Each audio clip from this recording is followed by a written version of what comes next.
Hi everyone, in this video I'm going to be going over my recommendations for budget-friendly ranged gear for getting started with PvM.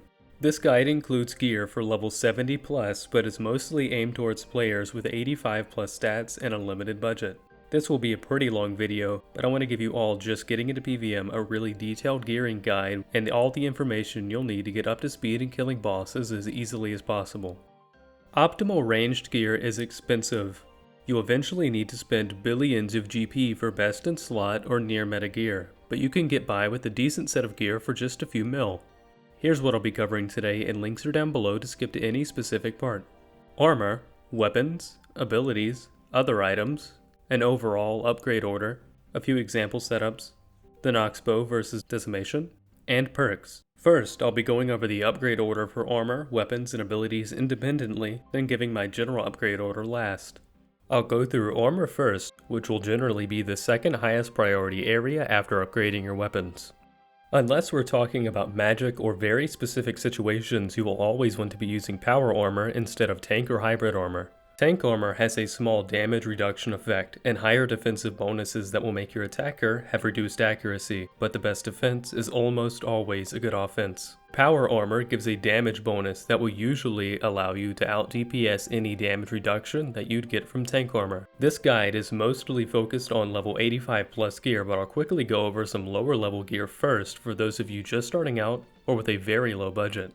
I said I'd start the gearing guide from level 70 and up, but Range's level 70 power armor is the Armadale set, which is almost 30 million GP right now due to it being disassembled for its valuable Armadale invention components. Instead of Armadale armor, I really recommend using the Superior Spined armor set. This set only requires the completion of the Fremennik Trials quest to wear, and can be made by combining each piece of a spined armor set with Fremennik equipment patches. All of this can be bought from the GE for a grand total of about 90k GP. Superior Spined is a level 65 power armor set for only about 0.3% of the full price of Armadale. The two drawbacks to using this set are 1, that it cannot be augmented, unlike Armadale, though you may not even have Invention unlocked if you're looking at this level of gear, and 2, that it does degrade to dust over time. And while it does degrade, the pieces each have 100,000 charges, so they'll last a really long time in combat. For the over 29 million GP price difference, you're only losing a 7.4 ranged damage bonus for going for the tier 65 Superior Spined armor set, or about 92% of the damage bonus of the Armadale armor set. The damage difference becomes pretty significant if you can perk your gear with Invention, but otherwise there's almost no reason to use Armadale at this point. If you have Invention unlocked, and your defense level is still less than 80, then consider picking up an Armadale chestplate and plate legs, and adding the armor perks that I'll be going over later in the video. If your defense is at or close to level 80 though, you're better off holding off for the next set of armor, which is about the same price as Armadale. The armor set that you want to upgrade to next is the Anima Core of Zamorak set. This is a non-degradable, level 80 ranged power armor set that will run you a little less than 30 million GP. And actually a couple 100,000 GP less than full Armadale. This set can be augmented, so if you have Invention unlocked, this will be a very decent upgrade over Superior Spined or Armadale.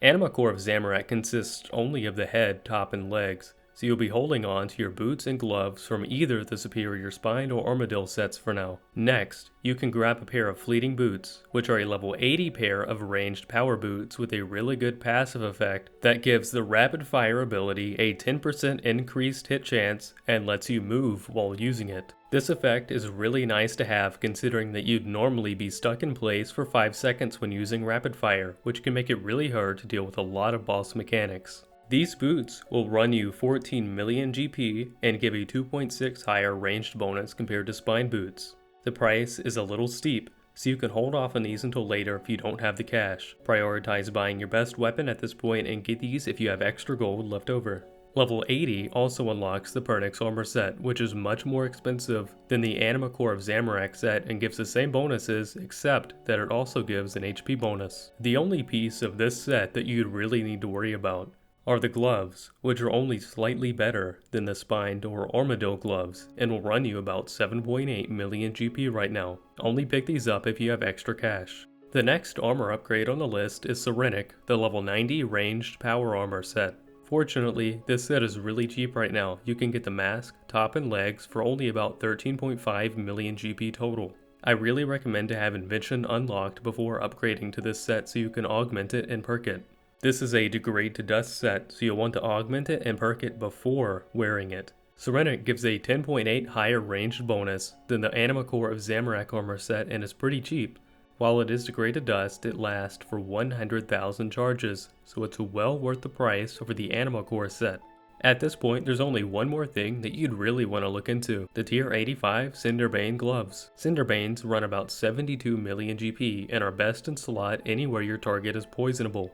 These gloves do a shit ton of damage by applying large poison hits to your target, so don't sleep on these if you can afford them. Full Serenic with fleeting boots and superior spined gloves will only run you about 28 million GP. Adding in Cinderbanes, and that brings it to 100 million GP for a great set of budget ranged gear. There are other armor upgrades including Elite Serenic, a Shadow Spike, and enhanced Nightmare Gauntlets, but those are kind of out of the scope of this budget oriented guide. Now onto the weapons. From level 70 ranged, you'll want to pick up a set of Carol's pistol crossbows, which are only about a million GP each and are great items to augment and disassemble for fast Invention XP. These can only use bolt racks, so no need to worry about picking ammo at this point. At level 75, the only thing that you'll need to worry about is mechanized Chinchampas.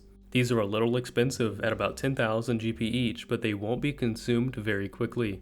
Mechanized Chinchampas explode when hitting your target, causing abilities to hit in a 3x3 area. Also, they have tier 82 damage, so you can kill a lot of things very quickly. This isn't a ranged training guide, but just train from level 75 to 87 with chins, and any offhand weapon at 83. 83 trash runs are about 2 million XP per hour, which will literally take you a couple of hours tops doing Elite Dungeon 3 trash runs to reach level 87 from level 75. I'll link to a fast combat training guide down below for this. The weapon choice from this point changes depending on what you're here for. At level 95 ranged, you'll unlock the super powerful Elder God arrows and criminal bolts, which are an absolute game changer for ranged. First, I'll go over the upgrade order if you're leveling your ranged below level 95, then the best weapons to use if you're over 95 and here for budget items. At level 87, you'll unlock two really great weapons. The first and probably most relevant is the upgraded Bone Blowpipe, a two-handed level 87 ranged weapon that only costs a little less than 4 million GP. Why this weapon is so cheap, I don't know. It has tier 90 accuracy and tier 85 damage, making it super powerful for being so incredibly cheap. The only drawback of the blowpipe is that it can't use any special ammunition, but that won't matter until you're level 95 ranged anyway. Next is Decimation, a level 87 charge bow, meaning that it supplies its own arrows and will run you about 120 mil, which sounds like a lot at this point, but it will be able to take full advantage of the Elder God arrows once you reach level 95 ranged. Decimation has a special attack that makes all of your abilities AoE for a few seconds, but it's only really useful at a few places like high-level Shattered Worlds. From this point, unless you have the cash to pick up a Nox bow, stick with the Decimation or Blowpipe until you reach 99. Level 95 unlocks a few great things for ranged users, including the Elder God arrows and the criminal bolts. I'll quickly give a basic overview of what some of these arrows and bolts do. Full arrows increase the damage of your attacks by 15% and decrease your accuracy by 10%. Wind arrows increase the damage and accuracy of your thresholds and ultimate abilities. Bic arrows increase your poison damage up to 400%. And Jazz arrows deal 30% extra damage with a 20% increased hit chance to either dragons or demons depending on their type. Hydrix criminal bolts have a chance of awarding an instant 10% adrenaline and giving 1% extra adrenaline per ability for a few seconds. Onyx back bolts have a chance to deal 25% extra damage and heal you by 25% of your hit. Ruby back bolts have a small chance to deal up to 20% of the target's remaining life points up to the damage hit cap. And Emerald back bolts have a very high chance to trigger additional poison hits. There are a few other notable ammos. One really nice one is Blackstone arrows, which reduce your target's armor up to 15%, which is very helpful at places that you don't have high accuracy. With all of that said, the best budget setups will generally use only bows and arrows, but that's situational of course. The thing to keep in mind is that you can use higher tier ammo with lower tier weapons, but your damage is capped at that weapon's tier. For 120 mil or so, a Decimation can use each of the Elder Arrows and only deals a maximum of about 2.6% less damage than a Noxious Longbow, which is going for 275 mil right now. This is a little bit variable though. With better power armor and other gear, the damage of the Decimation and Nox Bow will actually be a lot closer than 2.6%. The Decimation is about 40% of the price of a Noxious Longbow, but it's very nearly as good. Generally, Elder Arrows allow for much higher damage output than bolts. If you're in a situation to where you'd want a crossbow, the Wyvern crossbow is a great choice until you can afford dual ascensions. Later on, you want a crossbow switch for Hydrix back bolts, but for now, stick with only arrows if you're on a budget. Now I'll get on to where to use each type of arrows. Full are the best arrows where you can use them. 15% extra damage at the cost of 10% accuracy. That means a pure 15% damage buff in places where you have perfect accuracy. In places where you don't have high accuracy, you have two other options. The first option is to bring Blackstone arrows, which will increase your accuracy. These are really nice to have in places where your accuracy is slightly less than 100%. Each hit will apply a 0.75% armor reduction up to 15%. That means even just a few abilities with Blackstone arrows can bring your accuracy to over 100% accuracy with full arrows. This effect lasts up to 12 minutes except for bosses that clear debuffs. And option number 2 is Wind Arrows. These are a little more complicated than full arrows, but the basics of them is that each hit gives an Icy Chill stack, which are converted to 1 tick of Icy Precision when using a Threshold or Ultimate ability. While under the effect of Icy Precision, you'll get up to 30% extra damage and accuracy when using Threshold abilities and up to 45% increased damage and accuracy when using Ultimate abilities, depending on the number of stacks you have. Wind arrows are really good in their own right, but they are a little less DPS than full arrows if you already have perfect or near perfect accuracy. They can also be paired with Blackstone arrows if you're even missing with those. One example of this is Nex. Nex has a high defense level and low affinities, meaning that you can splash here even with tier 90 weapons. Using a few abilities at the start of the fight with Blackstone arrows will get you almost 100% accuracy for the rest of the kill. I'll go more into detail on this in my Nox Bow versus Decimation breakdown later in the video. Bic arrows are excellent in cases where your target is poisonable and the fight is very long. Unfortunately, there aren't very many of those fights in the game. These arrows apply 1 stack of Evolving Toxin per hit. Each stack gives 2% increased poison damage. This caps at 400% increased poison damage at 200 stacks, which can mean absolutely huge damage when paired with a few other key items. I was able to reach about 400,000 DPM under very specific circumstances at combat dummies with these. I'll go more into detail on this in a later video.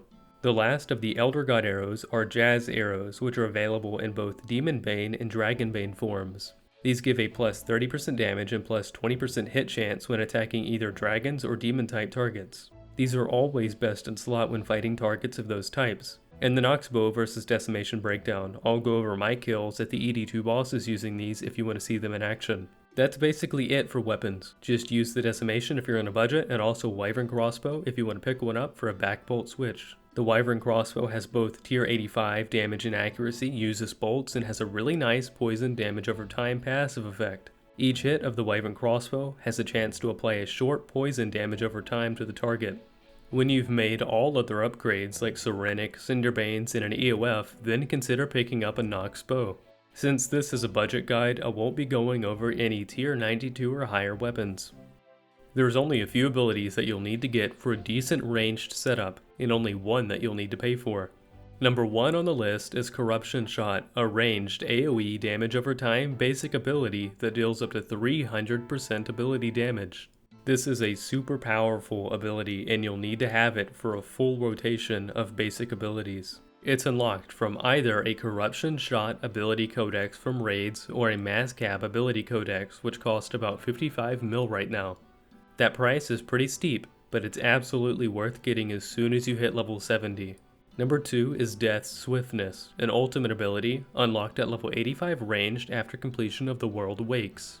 This ability creates a 7x7 tile area that gives plus 50% ability damage while standing inside for 30 seconds, and causes targets standing inside to take up to 20% ability damage every 1.8 seconds. Next is Shadow Tendrils, which can be unlocked at level 75 ranged after completion of the Dig Site quest. This is a threshold that deals between 66 and 500% ability damage. Shadow Tendrils is a little tricky though, because it also deals up to 250% ability damage back to you. This is especially useful when under Death Swiftness because its damage output is increased but not its damage output to you. Last is Greater Dazing Shot and Salt the Wound. These are two-hand weapon abilities that can be unlocked for 63 million anima at Shattered Worlds. Greater Dazing Shot is a basic ability that does up to 150% ability damage and applies one puncture stack. Puncture stacks up to 10 times and deals 8 to 10% ability damage per stack every 1.2 seconds. After 9 seconds without a stack being applied, the effect ends. At 10 stacks, that's 80 to 100% ability damage every 2 game ticks, which is like casting an extra basic ability every global cooldown. Salt the Wound is a threshold ability that synergizes really well with puncture stacks. By itself, Salt the Wound deals 37 to 188% ability damage. For every puncture stack, the damage of Salt the Wound is increased by 18%.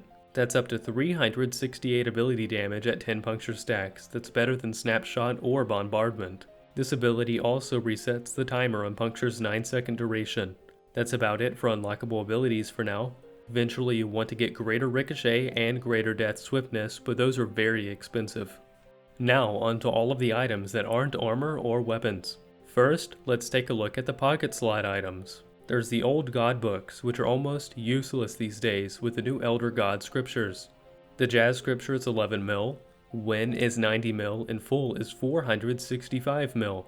Based on these prices, you'd probably assume the Full book is way better than the other two, the Win book is pretty good, and the Jazz book is absolute trash. Well, that's not exactly right. In my opinion, the Jazz book is probably the best. The Full book has a chance to increase your damage output by 20% for 15 seconds, while also increasing your damage taken by 10%. The Win book has a chance to do 5 hits of up to 4% ability damage in a 3x3 area, then 240 to 400% ability damage to any targets in the affected area. Last is Jazz, which has a chance to store 20% of your damage for 10.2 seconds, then release that damage onto your target for up to 30k damage. Here's a graph of your estimated damage increase using each of the books. The Win book is great if your damage is low or you're doing AoE combat, since it does flat rate area of effect damage, but it quickly becomes worse than the Jazz book and Full book as your damage output increases.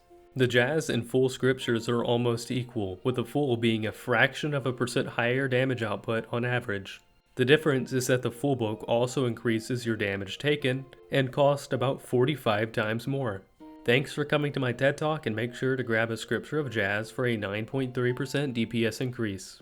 For your next slot, get the Amulet of Souls, which will run you about 68 million GP. This amulet provides a huge damage bonus of 46.3 in each style, buffs the healing of Soul Split by 18.75% on average, and increases the effectiveness of protection prayers by 10%.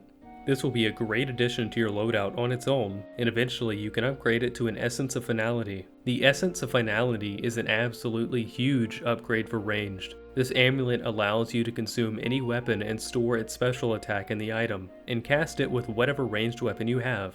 You don't have to get this item now, but keep in mind that you can use a Reaper necklace and an alchemical Hydrix together with the Amulet of Souls to craft one later. You'll also want a good ring. For that you have a couple of options. The Ring of Death is 66 million GP, and at the cost of 30% of an Onyx will save you and your familiar on death, greatly reducing your death costs. This will change when the death cost rework happens though. Another option is the Reaver's Ring, which will cost about 61 million GP to create. This ring increases your critical strike chance by 5% at the cost of 5% accuracy. Anywhere you have about perfect accuracy, this ring will probably be best in slot. Pick whichever one suits you the best, then pick up the other one later. For your cape, the order of precedence goes Skill Cape, Max Cape, Ranged Kiln Cape, and then Zuck Cape. There's a lot of other things that you can buy that aren't armor or weapons, but these were a few good things to get you started. Ranged is a really diverse style. There's a lot of options for gear setups depending on what content you're doing and how much cash you have. With that in mind, remember that you don't have to stick to any specific upgrade order. First, you'll want a level 87 upgraded Bone Blowpipe. This is only 4 mil and does a decent bit of damage. For armor, get Superior Spine if you're low on cash. Otherwise, prioritize Serenic over Animacore of Zamorak over Armadil, and make sure to perk them, which I'll go over soon. Zamorak Armor and Serenic don't have gloves or boots in their set, so pick up either Superior Spined or Pernix and gloves depending on your budget. If you don't have Corruption Shot, buy it now. Next, upgrade your weapon to a Decimation for 120 mil. Since this guide is focused on those of you wanting to get into PvM, I'm assuming you have 95 ranged for access to Elder God arrows from this point. Now you can use the arrows that I went over earlier for a massive increase in your damage output. After Decimation, the Scripture of Jazz is a decent damage increase for only about 10 mil. Fleeting Boots are next, which are a great quality of life. Then Cinderbanes. These are pretty expensive but really good. Next is the Amulet of Souls, followed by either a Ring of Death or a Reaver's Ring depending on your preference and accuracy requirements. This is assuming you're watching this before the Ring of Death rework, of course. With everything so far, that will run you about 360 mil. That's most everything for now. With all of this gear, you can take on pretty much anything. Next, you may want to consider upgrading your Amulet of Souls to an Essence of Finality with a Darkbow spec for some really good burst damage. After that, the Noxbow is finally a worthwhile upgrade. Other upgrades with no specific place in the order are picking up either Ascensions or a Wyvern Crossbow for Hydrix backbolt switching, and the ranged Zuck Cape. Even 360 mil is a lot of cash when you're first starting out, so we'll give a few basic gear examples that will easily get you started with bossing for much less. These won't all strictly follow the upgrade order I just laid out, they're more focused on just maximizing your ability to kill bosses for as little upfront cost as possible. The Blowpipe was the first weapon that I learned to do next with. It requires no special ammo and only costs about 4 mil. Add in a set of Serenic armor with upgraded spine, gloves, and boots, and you can kill most bosses. This setup only costs about 18 mil right now, not including any jewelry or other gear that you include. It is perfectly capable of killing most early to mid-game bosses with no problem. If you're just getting started with bossing, a good setup could be full Superior Spined for about 90k and a level 80 Royal Crossbow. I didn't include this weapon in the upgrade order because I'm primarily focused on tier 85 plus gear, but this is a perfectly good weapon for lower level bosses. It only costs about 350k. This brings this whole setup to less than 500k. And it's plenty good enough for bosses like Kree, QBD, and normal mode Archglacier. The Noxious Longbow is a tier 90 longbow, so obviously it's better than the tier 87 Decimation. I'm not trying to refute that. What you should consider before picking up a Nox bow is what else you could buy for the difference between the Nox's 275 mil price tag and the Decimation's 120 mil price. That's 155 mil more for a Nox for just a couple % more damage. That's enough cash to buy full Serenic, Cinderbanes, and an Amulet of Souls, and only lose 3 tiers of weapon damage and accuracy. The Decimation has an ability damage of 1624, while the Nox bow has an ability damage of 1667. That's a 43 damage difference between the bows only. If you're able to buy better gear or create better perks with the money that you save by getting the Decimation instead, you may actually come on top damage-wise. In terms of accuracy, the Nox bow has 2458 accuracy compared to the Decimation's 2287. That's not insignificant, but the accuracy won't be a problem at all in most places, and where it is an issue, you'll have access to Blackstone arrows to close the gap. Just for a quick, not-so-scientific example of the differences between the two bows, I brought both to a few different bosses to test them out. I'm nowhere near a good PvMer, but the kill time differences using these two bows should be an okay comparison of them. First, I brought both bows to Nex, my least favorite boss. Nex has a very low hit chance, so I started the kills off by using Blackstone arrows in the first phase to lower her defense, and then I used wind arrows for the rest of the kills. I immediately got a huge new personal record on my first kill with a Decimation, 3 minutes 15 seconds. 17 seconds lower than my last PR using dual Ascensions. I did several kills, all in the 310 to 325 range with the Decimation with an average of 3 minutes 15 seconds. Bringing the Nox bow and using the same arrow rotation, my kill times were 316, 313, 309, and 317. That's an average of 3 minutes 14 seconds, one less second than Decimation. Obviously the sample size is tiny, but this is just an example of how small the difference between the Nox bow and Decimation is. A little bonus here, I averaged about 3 minutes and 40 seconds when bringing the upgraded bone blowpipe. Next, I took both bows to ED2 to test out the new Jazz Dragonbane arrows. I didn't record my full dungeon run times, but here's the kill times for the bosses. The damage increase to the Nox bow was especially noticeable here for me. I don't know if I was having an especially good run with the Nox or bad with the Decimation, but the kill times were very far apart. The Dragonbane arrows have a multiplicative damage increasing effect, so it's possible that the ability damage difference between the two bows was expanded here. The last boss that I tested both on was normal mode Carapac, which is a great use of the new full arrows. There's not as much to say here. I averaged 2 minutes 30 seconds with the Decimation and 2:25 with Nox. I also brought each to the Arch Glacier, though I forgot to keep track of the kill times.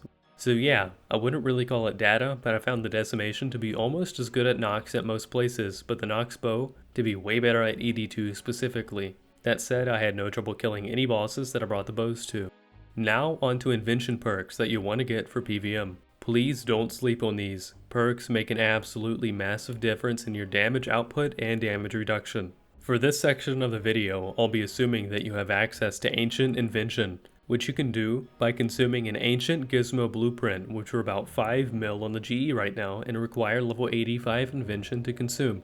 But you can boost from level 68 using an Extreme Invention potion to do this. Your chances of getting different perks will generally increase with your invention level, so I'll be assuming that you have level 80 invention and access to super invention potions for the numbers that I quote here. First up is weapon perks, and there's only 2 that you need to worry about for now: Precise and Equilibrium. Precise can easily be created by filling an ancient weapon gizmo with historic components, which can be bought directly from the Grand Exchange. This perk increases your minimum hit by a percentage of your max hit depending on the perk rank. You'll be aiming for Precise 6, which is about a 1 in 9 chance at level 80 with super invention potions, costing an average of about 700k. Precise 6 is about a 7.5% DPS increase on its own. It's huge, and you don't want to miss out on it. If you're using dual wield, put this in your main hand, or your only weapon if you're using two-handed. The other weapon perk that you'll want is Equilibrium 4, which can be made by placing 8 time-worn components in an ancient gizmo shell. This perk raises your minimum hit and lowers your maximum hit. Equilibrium 4, on average, will be a 5.3% DPS increase, so also a huge thing to have. You'll have almost a 100% chance of getting this perk, costing about 300k total. Put this perk in your offhand or the second slot in your two-handed weapon. Armor perks are very heavily dependent on your invention level, so I'm not going to assume anything here and make any recommendations. Instead, check out the RuneScape Wiki's entry-level armor perks guide, which includes probability calculators to figure out exactly what your chances are and what the average prices will be for different perk combinations. There's a ton more that I originally wanted to put in this guide, like setting up revo bars in sub-level 70 gear, but it would have been an hour long. If you have any questions, feel free to ask them in the Discord or comment on this video. I hope you can all find this guide useful and get started with PvM easily. Thanks for watching and see you later.